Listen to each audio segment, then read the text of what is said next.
Hey guys, this is Jake from Stay Fun, and it's time to work on this 55 Buick again.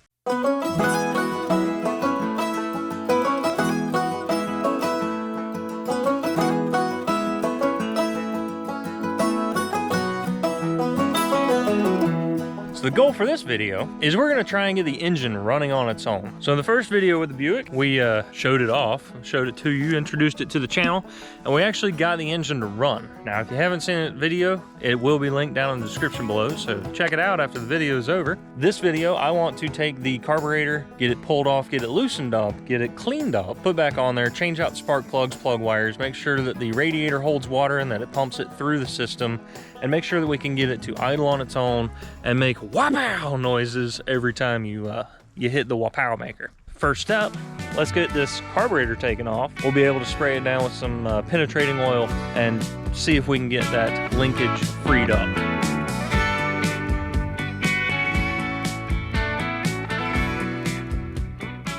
Alrighty, carburetor has been freed from the engine.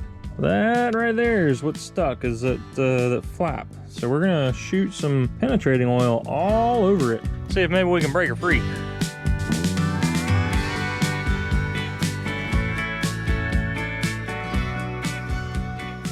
Carburetor rebuild?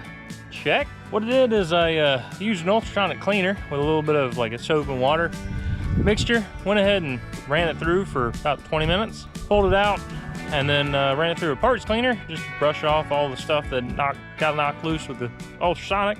And then I actually got a carburetor mixture for ultrasonic cleaners, and that did an amazing job, turned all the water black, and she's nice and clean. Got the carburetor rebuild kit from Mike'sCarburetors.com. He's about the only one that I could find that had a rebuild kit for these Carter WCDs. Had to match up what parts I had inside the carburetor with what was in the kit to find it, because my rebuild tag was not on here. Now that I've got it done, let's slap it in the car, throw some fuel at it, throw some spark plugs and plug wires on it, and then see if it'll fire up. Alright, we got all the plugs in and we got the plug wires made up and installed. They're looking pretty good, nice and new. And blue too. I like blue. Blue's a good color. Anyways, next thing I'm gonna do, I'm gonna take this old rubber line off right here from the fuel pump to the fuel line there, and I'm gonna replace the rubber line, and I'm gonna stick that filter that I found in the middle here so that one, it's getting filtered, and two, I can actually see if it's pumping fuel. Then I'm gonna take a line off the bottom of the fuel pump here, go down through the hole to a 5-gallon gas can that I'll set up underneath there. Then it should be pulling fuel out of the gas can, through the pump, into the carburetor, through the intake, and then going wah, wah, wah, wah, wah, wah, wah, wah, wah, wah. You know, that's the plan anyways. You think it'll work? Let me know down in the comments below. I'm hoping it will, but I'm betting I may have to replace the pump.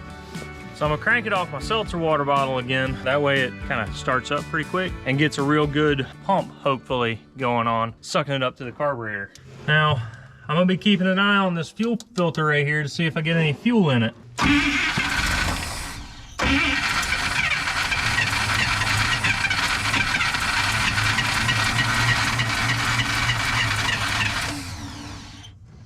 Well, even like that, I'm not seeing anything in the fuel filter, which gives me a pretty good idea that that's not gonna work. I guess I'll find one of them, get it on order. I wonder if I could take a line off of the fuel filter here, set the tank up here on top with a line going in it. I wonder if a gravity feed would be enough to get it going. All right guys, so I decided I should probably prioritize, you know. I haven't looked at any of the other fluids, you know, the power steering or the transmission fluid, and I think that's probably what I need to focus on, you know, for time's sake, because I had to buy a rebuild kit and get that ordered in. But then, you know, I started thinking, wouldn't it be cool if it just like ran for a little bit more? Yeah, that would be cool. So gravity feed gas tank, we'll see if it works. It's gonna be more fun than transmission and power steering stuff, so let's do that.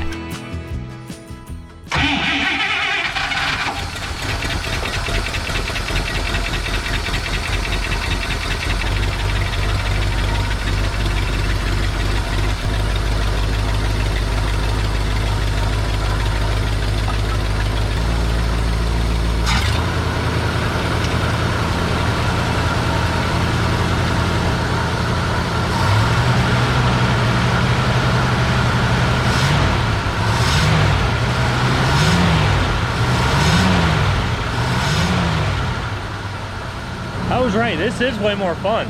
It cranked right up. And she sounds pretty good. Even when I give her the onions.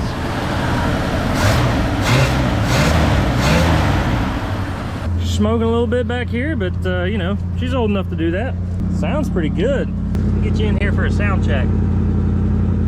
All in all, very happy. The fact that it's just sitting there and idling, I do need to adjust on it a little bit, you know, but I mean, that was just threw it together, see what would happen kind of thing. I'm happy. I'm very happy. Go ahead and hit the like button down below if you're also happy. Leave me a comment too. Let me know what you think, what I should do with this thing a little bit more, you know. I know I've got to get the gas fuel pump and the tank cleaned out and all that, get it running and driving. I'm thinking, you know, what am I going to do with the outside? You know, interior I want to make nice. I want to do my own kind of interior there. But outside, what do I want to do? Do I want to try and like save what's there, make it a patina vehicle? Because I mean, there's some good looking stuff in the water and rain and such, but then there's also like a lot of rust, especially on the hood, on the top of the car here. There's a lot of stuff. So do I want to mess with that, or do I just want to fix what I can and then let whoever comes behind me figure out the exterior? Let me know down in the comments below. And now that she's doing this, I guess let's move on to the not so fun stuff. Transmission and steering pump, power steering pump, that stuff. Woo! So this thing was missing a dipstick when I bought it. I found the measurements online, and lo and behold, I had a engine oil dipstick that was about the right length. So let's see what we got on the blood stick here. Oh, that's not good. Very little on the blood stick, and most of it is chocolate milkshake looking, which really it should be strawberry milkshake if anything. Guess it's time to drain the transmission fluid and hope that we can flush it out decently okay. I guess let's crawl underneath and get this oil dropped out of there. Well, the good news is when I drained it out, there wasn't hardly any water in there. The bad news is there wasn't hardly anything in there. So what I could see on the blood stick that I put in is actually just what is kind of leaning. This car is actually leaning over to that side, and that's where the dipstick goes into the pan. So what I'm catching on the very end of it is just a little bit that's holding off in that side. With that having absolutely nothing in it though, that means that I have a pretty good chance that I might have ruined the pump in the front of the transmission itself, because I've been running it without any fluids. But we'll just ignore that, and we'll just we'll throw some stuff in there. We'll even throw a rebuild kit in there, okay? You know, this let's see what we got. Automatic transmission repair, total rebuild in a can here. Perfect. According to the interwebs, this thing's supposed to take 8.5 quarts. I've got 6.5 in there, and I'm gonna go ahead and set up my little, I guess, gravity feed gas tank again. And I'll get in there and try and shift it into drive and reverse a couple different times. See if we can pump some of the fluid that I've got in there into the torque converter. And then after that's done, I'll go ahead and top it off with the last 2 quarts. Well, that shifted marvelously. Stuck it down in drive, and it instantly was like, brrr, you know, trying to run over the blocks that I've got, keeping it from moving. Down into reverse, same thing. Bam, trying to go backward. So that makes me happy that it's actually working. I don't know if it'll shift or not until I actually get, you know, brakes working and maybe a gas pedal and a seat. But while I'm in the transmission fluids, let's go ahead and do the power steering fluid, which actually says use transmission fluid type A. Type A doesn't exist anymore, so, you know, Dexron 3, there it is. Going for it. Pause the video right quick. Leave a comment saying whether this is going to have fluid or not. 3, 2, 1. That's a knot. She is basically bone dry. Alright, we'll go with that amount for right now. Since I'm on an incline, I'll top it off a little later. Good news is it doesn't seem to be pouring out of anywhere. So that is a start. And next step, radiator. I know it's bone dry, so make sure there's not a peacock open. I'm check, make sure there's nothing off of the radiator right here, and then we'll top it off with some fluid. There's a lot of gurgling noises. Okay, checking the ground real quick. Not seeing nothing yet. All right, go get a gallon of water, and we'll go ahead and start filling this thing up. So I had a leak back in here for the heat controller there, so I pulled it off and I plugged it with a spark plug, and then I got another leak further back where it goes into the heater core way back in there. I wasn't wanting to mess with that too much, so I just, you know, cut the source to the feed, or to the heater core, and went ahead and plugged that with a spark plug. That's what they're for, right? Spark plug? Anyways, we got her topped off, got some fluid in there. And I haven't seen too many other leaks. I've got some stuff where I had spilled water. I think I definitely spilled it a couple different times. But the leaks that I did find, I've already resolved. So I think we should be good to maybe let it idle there for a little while, see if it comes up to temp and see if it pumps water.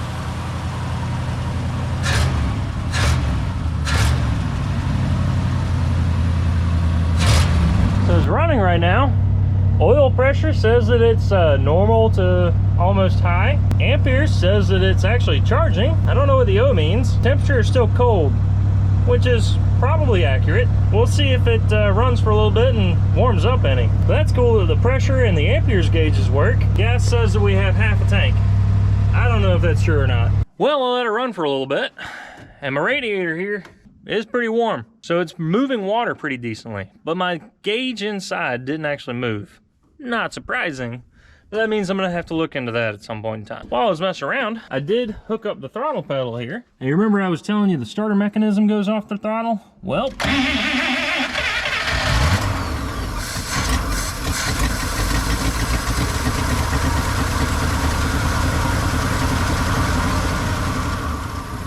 why they decided that was the best idea, I don't know. So with all of that as a success, I think it's probably time we pull that fuel pump off so that we can go ahead and maybe tear it apart and know what we're looking at when the rebuild kit gets here. I believe I can disconnect this vacuum line here. I need to get this vacuum line disconnected. My fuel lines are already disconnected, so I believe there's just 2 bolts holding it in. Pull that guy out. But once I get it out, we can really get into it and actually like pull it apart and see what kind of parts are in there.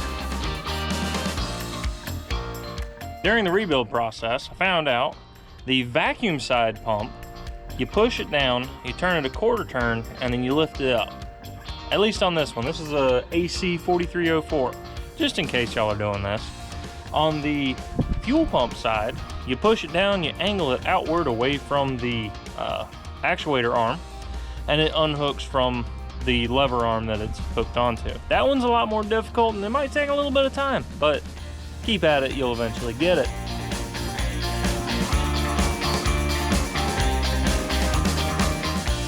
Rebuild kits, hard to find. Fuel pumps, even harder to find. But this thing does the thing. It sucks fuel and it blows it back out. Or at least it should. It sucks air right now, so it should suck fuel. Now when I hook this back up, I am not going to hook it up to the tank because I don't know what's in the tank yet. I'm probably actually gonna just hook it up to a boat tank and let it suck fuel out of there. A couple other things I wanted to mention. I've reviewed some of the comments from my old video, and the interior pieces here, those black pieces of trim that I had no idea what they were. There's one right there, other one's over here. Thank you to everybody that let me know down in the comments that it was seat wraps. So it goes around the sides of the front seat to kind of clean it up, give it a little bit better trim. Another one, I think I've already mentioned it in this video, but the starter is actually actuated by the throttle. If the throttle linkage wasn't stuck last video, I would have used that, or at least tried to. We did get it working in this video though so far, and I think I've already shown it. The zinc additive, that I did not know about. I wasn't aware that these older motors like zinc additive, which I guess is why Shell Rotella T4 is so popular, because it already has the zinc in it. So I did get a zinc additive. I'm gonna be adding that to the oil. The last one, the ballast resistor. Thank you to the guy that caught that. I measured 12 volts at the coil, and on a point system, you really ought to be seeing closer to 9 without the engine, or without the starter running. Check the ballast resistor, and it is short circuit, so I'm gonna have to get another one of those. So thank you to everybody that left a comment in the last video, and if you caught any of those things and let me know about them, thank you especially. Let's get this fuel pump installed.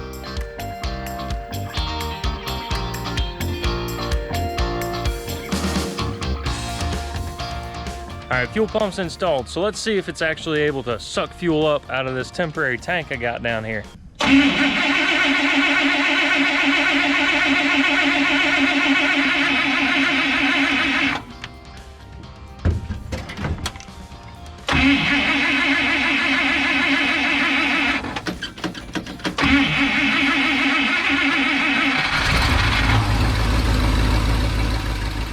Well, after I moved the tank from on the ground to up above it, it seemed to work pretty well. So I guess the next step is gonna be putting a boat tank probably in the passenger floorboard maybe, if it doesn't fall through, I guess, and sucking it up to the carburetor that way. Before I do that, I think I'm gonna go ahead and tackle this right front brake. We had an issue with it when I went to pick it up. It is stuck. I tore it apart before I even winched it onto the trailer.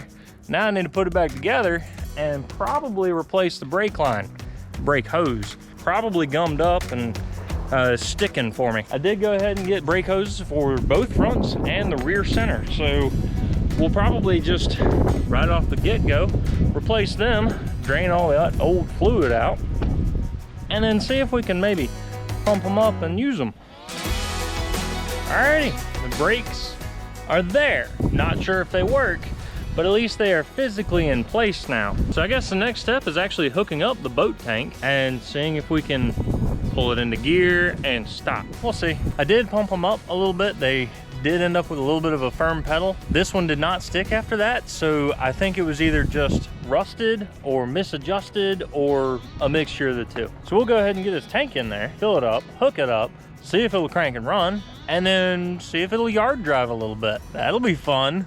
All right, so what had happened was those EPA regulated spill-proof cans made me spill gasoline all over my boat tank when I was filling it up inside the car. So we're gonna let that air out before I try and do anything with the fire, because I don't want that going boom. I did get to utilize these ankle vents down here to run my fuel line out underneath the car into the engine bay, where I've got a fuel filter and then line coming to the fuel pump to the carburetor. That should work. I will actually put the fuel filter before the fuel pump, even when I'm using the real tank, because I don't know what's in that tank. I do need to clean it out, but even cleaning it out, I'm still gonna have some little bits of rust and dirt and crap. So fuel filter before my nice brand newly refurbished fuel pump will help keep it from getting any rust particles in it and ruining it, because that's not something I want. All right, so we got the brake hoses replaced on both front tires.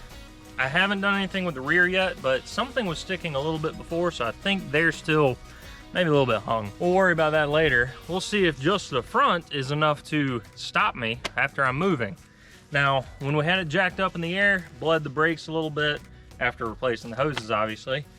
And when I went to turn the wheel, I would turn the wheel and then stomp on the brake and the wheel would stop. So the brakes work, it's just a question of how well. So, I guess let's crank it up and see if we can drive it around a little bit. I'm surprised that cranked up so easily.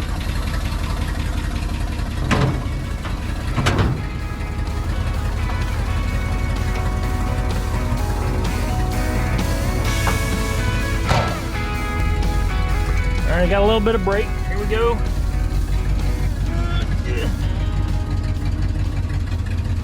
Reverse. Let off the brake. Still got something hanging up a little bit, but yeah, my throttle pedal don't hardly work.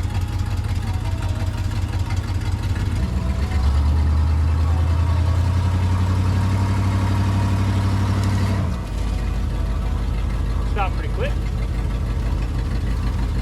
Let's maybe go forward a little bit.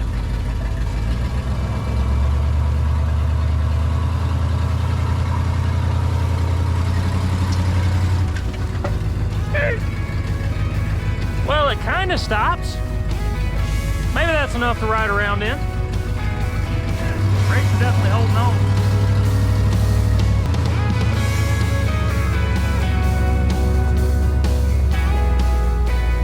So the tires look like they're holding the air okay-ish. I got a low one up here on the front.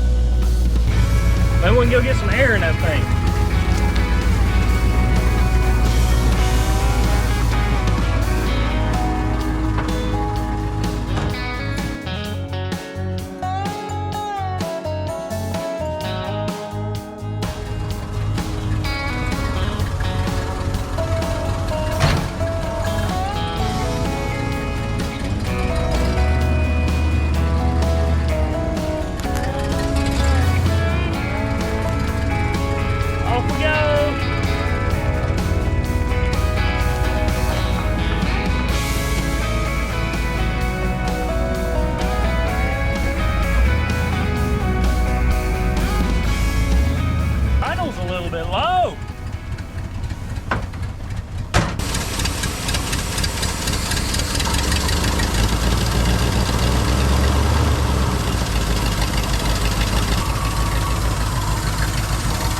a little bit better. Let's try that. Let's go for a ride.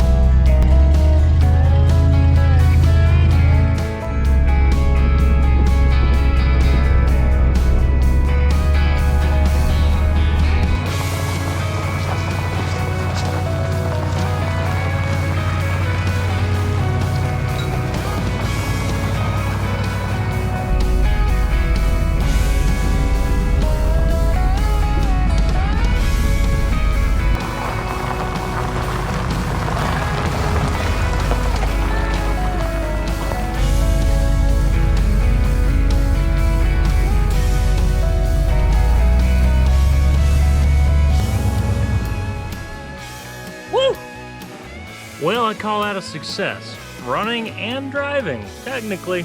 Now I'm gonna do some stuff to actually get it running and driving on its own a little bit better. You know, seats, gas tank, maybe some better working brakes, shocks and stuff, you know, all of those good things. But that'll be coming in a later video. And for now, I think that pretty much wraps it up. Thanks for all the support on the last video. Hope you enjoyed this one as well. Go ahead and hit that like button if you did. And leave me a comment. Let me know what you think of this thing. If you haven't already seen the last video, it will be linked down in the description below. Thanks for watching. Y'all have a good one. Woo!